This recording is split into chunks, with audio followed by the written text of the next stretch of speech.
ട്രൈവലും ജോണിനെ പോലെ ഒരു കർഷകനാണ്. അയാൾക്ക് 3 മക്കളാണ് ഉണ്ടായിരുന്നത്. ചെറിയൊരു വീട്ടിൽ അവർ സന്തോഷമായി കഴിഞ്ഞു വരുന്നു. അവരുടെ ജീവിതം കൃഷിയെ മാത്രം ആശ്രയിച്ചാണ് ഉണ്ടായിരുന്നത്. ട്രൈവലിന്റെ മകനായ വില്യത്തിന് ഇലക്ട്രോണിക്സ് ഉപകരണങ്ങളോട് വലിയ താല്പര്യമായിരുന്നു. പഠനത്തിലും വില്യം മികച്ചു നിന്നിരുന്നു. ഗ്രാമവാസികളുടെ ചെറിയ ചെറിയ ജോലികൾ ചെയ്തു കൊടുത്ത് കുടുംബത്തിലേക്ക് ചെറിയ പണമൊക്കെ അവൻ സമ്പാദിക്കുമായിരുന്നു. മറുവശത്ത് ട്രൈവലിന്റെ മകൾ ആനി പണമില്ലാത്തതുകൊണ്ട് യൂണിവേഴ്സിറ്റിയിൽ പഠിക്കാനാകാതെ ഇരിക്കുന്നു. നല്ല കാലാവസ്ഥയും നല്ല വിളവുമില്ലെങ്കിൽ ട്രൈവലിന്റെ കുടുംബം പട്ടിണിയാകും. അതുവരെ കഷ്ടപ്പാടായിരുന്നത് കൊണ്ട് തന്നെ വില്യത്തിന് സ്കൂളിൽ പോകാനായി നല്ല യൂണിഫോം പോലും ഉണ്ടായിരുന്നില്ല. എന്നാൽ തരക്കേടില്ലാത്ത വിളവ് ലഭിച്ചതുകൊണ്ട് തന്നെ അവർക്ക് ജീവിക്കാനായി കുറച്ച് പണം ലഭിക്കുന്നു. വില്യത്തിന് പുതിയ സ്കൂൾ യൂണിഫോം കണ്ട് ട്രൈവലിന്റെ ഭാര്യ ആഗ്നസ് കടന്നു വരുന്നു. വില്യം കുളിച്ചു വരുമ്പോഴേക്കും ബെഡിൽ യൂണിഫോം കൊണ്ടുവെക്കാനായി ആഗ്നസ് ട്രൈവലിനോട് പറയുന്നു. കുളിച്ചു വന്നപ്പോൾ പുതിയ യൂണിഫോം കണ്ട വില്യം വളരെയധികം സന്തോഷിക്കുന്നു. അവനത് ധരിച്ച് സന്തോഷത്തോടെ പുറത്തു വന്ന് അച്ഛനെ കെട്ടിപ്പിടിക്കുന്നു. ശേഷം എല്ലാവരോടും യാത്ര പറഞ്ഞ് വില്യം സ്കൂളിലേക്ക് പോകുന്നു. പോകുന്നതിന് മുമ്പ് വില്യത്തിനോട് നന്നായി പഠിക്കണമെന്നും പഠിച്ച് വലിയ ആളായി മാറണമെന്നും ട്രൈവൽ പറയുന്നു.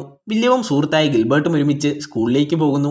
ഇതേ സമയം ആഗ്നസും ആനിയും ചേർന്ന് അടുത്തുള്ള മില്ലിലേക്ക് പോകുന്നു. അവിടെ വെച്ച് ആഗ്നസ് ആനിയോട് യൂണിവേഴ്സിറ്റി പഠനം കഴിയുമ്പോൾ നീയും നല്ല ജോലി വാങ്ങി കുടുംബത്തെ സപ്പോർട്ട് ചെയ്യണമെന്ന് പറയുന്നു. മില്ലിൽ നിന്ന് അവർ ഇറങ്ങുമ്പോൾ ട്രൈവലും അങ്ങോട്ടേക്ക് എത്തുന്നു. ആ സമയം നന്നായി വസ്ത്രം ധരിച്ച ഒരാൾ ഒരു സൈക്കിളിൽ അതുവഴി കടന്നു പോകുന്നുണ്ട്.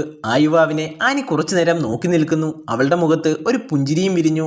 മൈക്ക് എന്നായിരുന്നു അയാളുടെ പേര്. മൈക്ക് നേരെ സൈക്കിൾ ചവിട്ടിയെത്തിയത് വില്യം പഠിക്കുന്ന സ്കൂളിലാണ്. സ്കൂളിൽ ഇപ്പോൾ അസംബ്ലി നടന്നുകൊണ്ടിരിക്കുകയാണ്. മൈക്ക് അവിടുത്തെ ഒരു അധ്യാപകനാണ്.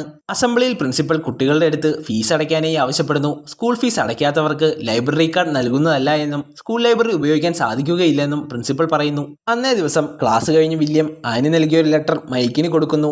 ആനിയുടെ യൂണിവേഴ്സിറ്റി പഠനത്തിന് സഹായിക്കാൻ വേണ്ടിയുള്ള ലെറ്റർ ആണെന്നാണ് ആനി പറഞ്ഞതെന്നും വില്യം മൈക്കിനോട് പറയുന്നു. അത് കേട്ടപ്പോൾ മൈക്കിന് ചെറിയൊരു നാണമൊക്കെ വരുന്നുണ്ട്. പിന്നാലെ മൈക്ക് പോകാനായി ഇറങ്ങുന്നു. പോകുന്നതിന് മുമ്പ് വില്യം ഫീസ് അടച്ചിട്ടില്ല എന്നും ഉടൻ തന്നെ ഫീസ് അടയ്ക്കണമെന്നും മൈക്ക് പറയുന്നു. പിറ്റേന്ന് ഒരു ടെസ്റ്റ് പേപ്പർ ഉണ്ടായിരുന്നു. അതിനായി വില്യം വൈകുന്നേരം മുതലേ പഠിക്കാനായി ആരംഭിച്ചു. പക്ഷേ ഇലക്ട്രിസിറ്റി ഇല്ലാതെ ഇടമായതുകൊണ്ട് തന്നെ രാത്രിയായപ്പോൾ ലൈറ്റും മറ്റും ഇല്ലാത്തതിനാൽ വില്യത്തിന് പഠനം അവസാനിപ്പിച്ച് ഉറങ്ങേണ്ടി വന്നു. വൈകാതെ അവർക്ക് ആ ടെസ്റ്റ് പേപ്പറിന്റെ മാർക്കും ലഭിച്ചു. ഫസ്റ്റ് ക്ലാസ്സിനോടടുത്തുള്ള മാർക്ക് വാങ്ങാൻ വില്യംസിന് സാധിച്ചു. എന്നാൽ നമുക്ക് രാത്രിയിലും പഠിക്കാൻ സാധിച്ചാൽ ഇതിലും നല്ല മാർക്ക് വാങ്ങാൻ സാധിക്കുമെന്ന് വില്യം ഗിൽബർട്ടിനോട് പറയുന്നു. അന്ന് സ്കൂൾ വിട്ടു പോകുമ്പോൾ അവർ റോഡ് സൈഡിലുള്ള ഒരു ജങ്ക്യാർഡിലേക്ക് കയറുന്നു. പഠിക്കുവാൻ വേണ്ടി രാത്രിയിൽ വെളിച്ചമുണ്ടാക്കുന്ന എന്തെങ്കിലും വസ്തു കിട്ടുമോ എന്നറിയാനായിരുന്നു അവർ അങ്ങോട്ടേക്ക് വന്നത്. പക്ഷേ അവർക്ക് അവിടെ നിന്നൊന്നും ലഭിക്കുന്നില്ല.